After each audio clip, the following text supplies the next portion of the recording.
कार्यक्रम को स्वागत करुच्ची। दर्शक बंधु आज भीम आर्मी तरफ एवं बाबा साहेब आंबेडकर आदर्श को पालन करथिबा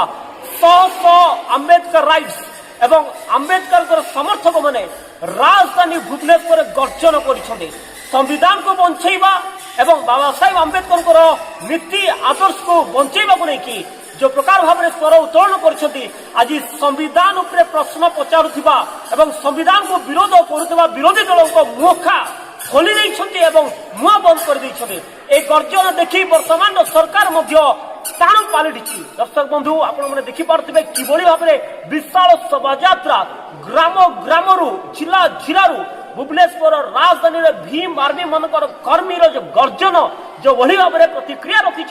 सबुठ बड़ विषय है भीम आर्मी एवं बाबा साहेब आंबेडकर को समर्थन करुवा जो कर्मी माने आज गणमाध्यम निज प्रतिक्रिया रखिंट एवं जो भली भाव में प्रतिवाद कर सबुठ बड़ विषय है जे यही व्यक्ति माने कौन सी राजनैतिक व्यक्ति नुहति केवल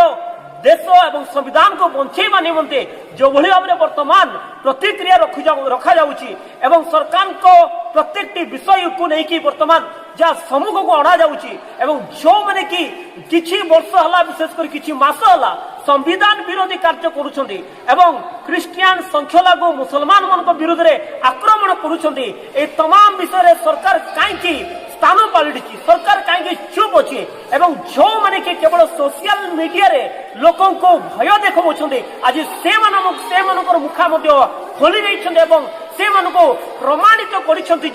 जदि प्रकृत में जो मानकर शक्ति अच्छी जो मानकर इच्छा शक्ति अच्छी ताले राजधानी को आसे से मतामत रखा कथा किंतु आप देखिपे भीम आर्मी गर्जन रे पूरा ओडिशा जो भली भाव में हुलुस्थुल होती बर्तमान आप भिजुआल माध्यम देखिपारे एवं जो संविधान को विरोध करुले जो मैंने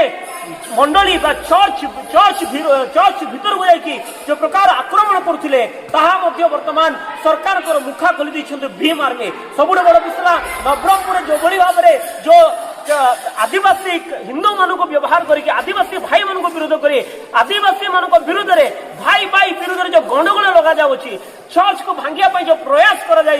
आज ये तमाम विषय वर्तमान सरकार को मुखा खोली जो विरोधी दल मैंने जो व्यक्ति मैंने संविधान को लेकिन विभिन्न प्रकार